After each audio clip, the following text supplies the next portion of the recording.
Okay, so I just want to kick it off. You're both quite veterans in the animation industry, and you've worked really hard to get where you are. What was the process of coming up with this project? Well, for me, I was at Pixar as a story artist. I left to go make a TV show, and then Pete Docter invited me back. And every time someone enters development, they have to come up with 3 ideas. And they kind of just want to help guide you in which idea ends up being the one that gets that they end up making. And this movie was not the movie I thought they were going to pick, but I think ultimately in the end, I understand why. I think there's a really good what if in it. What if you could go into the animal world and talk with animals? So I was just I think it was like 2019. I came back to the studio, and in 2020, early of that year, this was the idea that was chosen, and you just kind of start building a team, and you get a producer like Nicole, who's amazing and has all this experience, as you say, in working at the studio and also in animation. And she can help guide me and kind of tell me she taught me the ropes, of how to make this movie at the studio. And it was a 6-year journey, very long. Yeah, one of the things I bring with my experience is just knowing the people in the studio. It's a lot about relationships and a little bit of matchmaking, really. When you're building a team, you're like, well, I know this person's going to work really well with that person, and no, that person might not be so good for the team. Maybe they should go to another film. And we were lucky. We built this team, this fantastic team of people who really got along well and who had fun together, and who supported Daniel in the way he needed to be supported.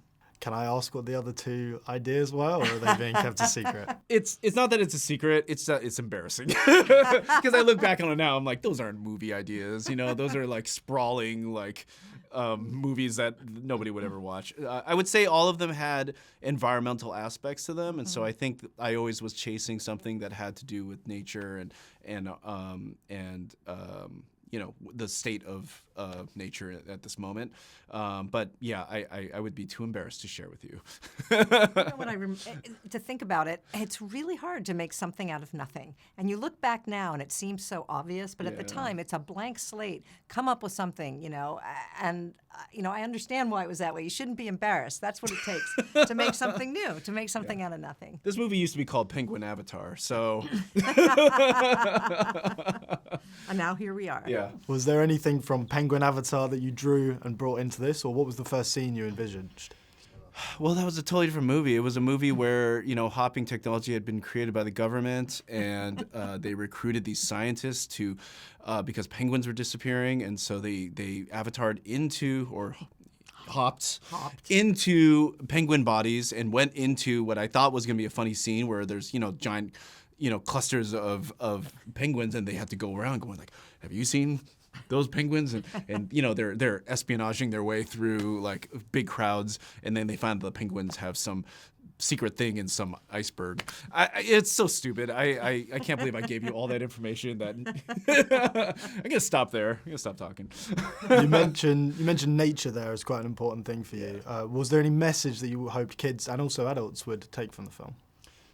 I mean, for me, I think that one thing that our movie is not explicitly saying, but I think is underneath the surface, is that we're all animals. We're all connected in a very clear way. I mean, that's kind of King George's thing. Animal homes, human homes, all the same thing.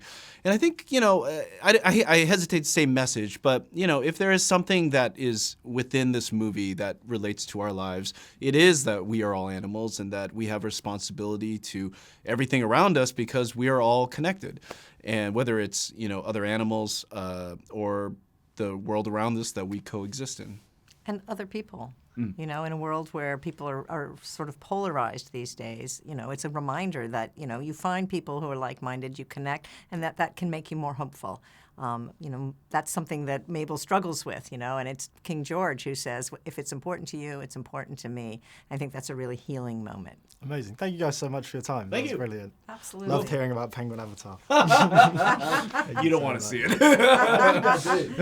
Thank you, man. Thank you so much. Ladies and gentlemen, you're watching Hey You Guys! Hey, you guys! Hey you guys! Hey, that's what they all say. Hey you guys! Hey, you guys!